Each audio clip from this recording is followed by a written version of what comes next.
Bismillahirrahmanirrahim. Hello and welcome to Yasa TV. Welcome to another match reaction. Yes, I haven't done these in a while. And today you can kind of tell why haven't done them for a while. Do you know what I mean? Manchester City 3, Chelsea 1. And let's talk about the elephant in the room. Robert Sanchez. Now from today, or from a couple of weeks ago, I've basically said that I am not blaming Robert Sanchez anymore. From now on, every time Sanchez makes a mistake, we blame Maresca. That's it. We're just going to blame Maresca. We're not going to blame anyone else anymore. Because, you see, if Maresca didn't have an option off the bench, he didn't have a backup goalkeeper, he didn't have someone like Jurgensen on the bench, we would have said, okay, you know what? He hasn't got an option off the bench. He has to stick with this goalkeeper till we'll see what happens in the end. However, he wants to keep saying, "Oh no, I think he's a good player," blah blah blah. And we got the statement here. If I can have a quick look. After the game, he said, Enzo Maresca said, "We trust Robert Sanchez for sure. He's completely aware he's making mistakes in this moment. We trust Robert. We have one entire week and we'll see the reaction for the next game."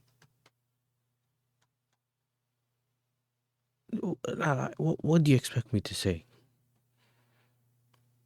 I'm already hearing people, "Oh, but we're ahead of schedule and blah blah blah." Listen, I'm not trying to hear any of that. I don't want to hear any of that.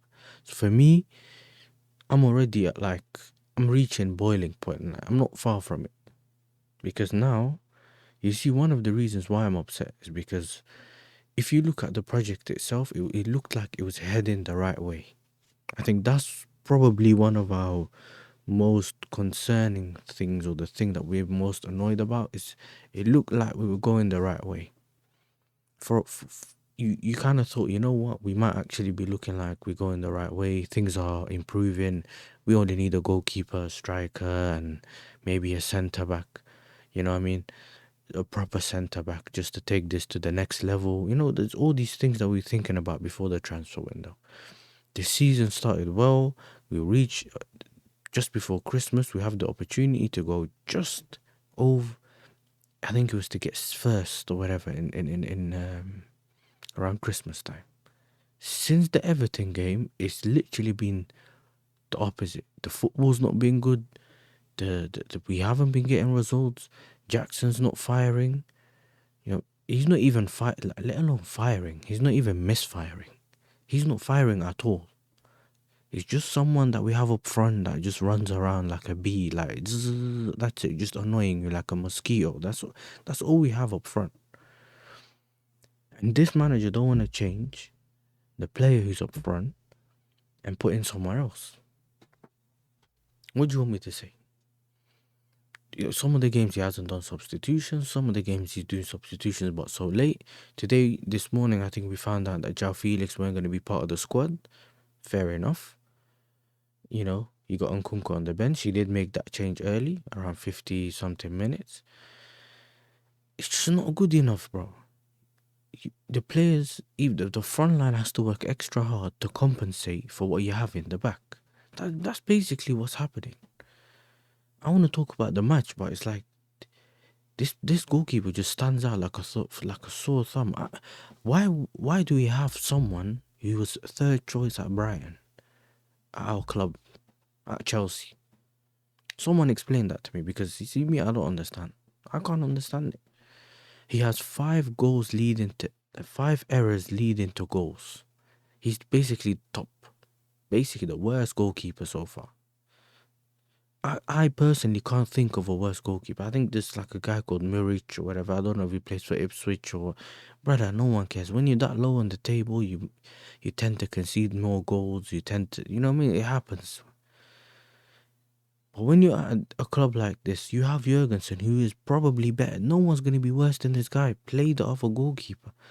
If Maresca was doing everything right to his abilities, right? Making the right decisions, everything, and it wasn't working out, we wouldn't be blaming him.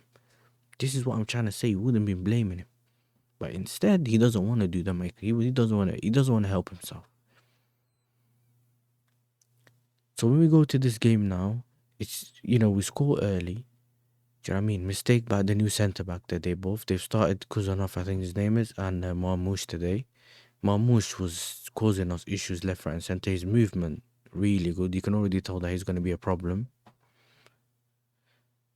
We play the game. They play a high line. We play a high line. It's literally a midfield battle. If you watch the game, it's literally like this. And there's the half, the half is, the center circle is literally in between. We literally playing we both playing high lines. Both playing high lines. We get to the game. You think, you know what? He tried to head. We've done a long ball towards their defense. I mean, Jackson couldn't get to it. The new defender just accidentally tried to pass it back to his goalkeeper using his head. Hit the ball. Jackson gets it. He does not even have the balls to have a shot. But okay, cool. We let him off. He made the safe option. He passed it Madueke. Okay, cool. No problem. 1-0. He then gets another opportunity, right, where Palmer overhits the pass. Fair enough, we get it. You can literally see, as soon as the ball comes across, it might just be ahead of him. Left foot, bottom left corner, as soon as it comes. You're a striker, that's the first thing you think of. That's where I can hit it. No, he takes a touch and goes back. Chance wasted. Though that's the time where we had Man City and we could have gotten our goals and then shut up shop if we wanted to, or even just try to control the game. They would have to climb a mountain to get back. But no, we're not going to take our chances. We know that we have a goalkeeper that can, just give up and just ruin anyone's game. But no, we're not going to take our opportunities. Cool, I get it. We now go to, they just start, at that point after that, they just started getting onto us just constantly. Vardy just causing us issues. Caicedo was the one just controlling that midfield. Enzo was doing his bit as well, but it was like, you could just mostly see, Caicedo was the one that was everywhere. Their midfield was just bopping the ball around. And we expected to catch them on transition, right? That's what everyone was doing, like PSG and that. I expected our team to do the same. But no. We were the one getting caught on transition. Cool, you can say that we were brave playing a high line against City. I hear it. But, you look at it. The second goal, one ball over the top. Sanchez is on the corner of his box. Because he hesitates. He thinks, I'm going. Then he thinks, no. You know what? Let's go back to the first goal. First goal, ball over the top. Madueke keeps Nunes on. They run, I think it goes 1v1 towards the goalkeeper. Kurella puts in a tackle, which basically the ball was going to go out. But because Sanchez has come out, he literally, it deflected off him, kind of crawled, like just went slowly to out wide. Gvardio finished. Okay, cool, 1-1. Whatever. Then you got the second goal. Ball over the top. I think goes straight to Haaland. Holds up, flicks it off his head. Goes straight towards the goalkeeper. The goalkeeper decides, I'm going. Then he's like, actually, I'm not. He tries to go in his box, but he doesn't go in his box. He stays where he is. Just tried to shade the ball. Not gonna happen. Chipped by Haaland. What do you expect? Okay, 2-1. We didn't create anything. I think around that time we already took Jackson off. You now have 2-1. Yeah, we ain't got a split. We ain't got the strike. Because Nkunku wants to come to Chelsea, but he wants to play in the 10. Okay, maybe Maresca should have taken off Palmer because he wasn't really playing well. Take off Palmer, play Nkunku in the 10, take off Jackson, play Gu. Oh, but he doesn't trust Gu. Okay, another one. So it does show us the poor planning from the sporting directors, and this is something that's coming to haunt us now because they haven't decided to make the right decisions, to even cover themselves for the poor squad building in January. Right, you get into January, you may have probably made mistakes, you find yourself in a position that is better than you expected, but you know what? This is what we're going to do. We're going to go get ourselves a goalkeeper and a striker now. But you know what? We link to Garnacho. Make it make sense. We link to Garnacho. This is why I didn't do no streams and anything. Bro, I just tried to go away, just clear my head. I didn't want to think about it. One of the worst wingers in the league. Yes, let's go. We see potential. Bro, I'm not trying to hear it, bro. Do you know what I mean? I'm not trying to hear it. I'll do a stream about it when it actually, if it comes out true. If it doesn't come true, I'm not even going to speak about it. I'm not going to even speak about it. Now, third goal. Literally get caught in transition again. Actually, not really. Long ball over the top again. Hold up play by Haaland. Excellent hold up play. Lays it off to Foden. Foden gets a free run towards the goalkeeper. No one can stop him. 3-1. And it's just so frustrating. And this is the thing. When the sporting directors, if you know that you may have not done the right business by getting a striker, goalkeeper, whatever you needed to get in the summer, this is the time to rectify it in January. This is the call back a player or do whatever you need to do to sort it out. But they don't want to do it. And you've seen it. We're literally just going downhill. And it's annoying because you can also see it from like how good we were doing in the beginning to what we're doing now. This is what makes it more frustrating. You can see that this team can do better. Some of the players are suffering because of the lack of, proper players in that certain position, like a striker. Or if the attackers play well, the goalkeeper lets them down. If the goalkeeper plays well, the strikers let him down. This has to be fixed. And this manager needs to start talking the right way, because the more he's talking recently, the more it's almost like he's treating us like mugs.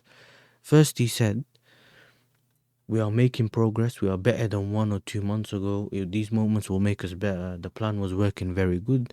And if we scored the second one, we would be talking differently. But we didn't score the second one. Simple. Then you said, actually, when I spoke to the directors, when I got the job, it's next year getting top 4. The year after we challenge for the league. It's not going to run. His job's going to be untellable soon anyway, if he keeps doing what he's doing. I personally think that he's just covering up for the ownership, the higher. He's saying what the higher-ups want. But you see me, you have to be a man. If you come here, you say what you actually think. If you think the goalkeeper's not good, find a way of getting him out the right way, or the same way you did to everyone else in the beginning of the season. I want him, I don't want him. He's part of my squad, this guy's not part of my squad. Simple as. Yeah, and other than that, yeah, man, we need to get back to winning ways. We need to sort this out. Obviously, this transfer window is going to be very, very, very important. And we're going to see whether this project's going to just liquidate the project. Do you know what I mean? And if they've destroyed it, if they don't get people that we need, or they can still save it from where it is now. You know, this is the question. This is what we're going to see. And yeah, man, look, it's just very disappointing, man. It's not some ways I've been feeling in a while. Like, I know that the club isn't where it's supposed to be. We're trying to build towards that, but I just feel like every time we try to get on the right path, there's something. And yeah, man, I don't even know what to say anymore, man. Look, anyone, big up if you've watched it up to here, thank you for tuning in. Slap the like, subscribe if you're new, turn on the notification bell to get, notifications to know when I'm live or when I'm dropping a video. Thank you for all the love and all the support I've been getting as well. And yeah, man, I'll see you in the next one. Peace.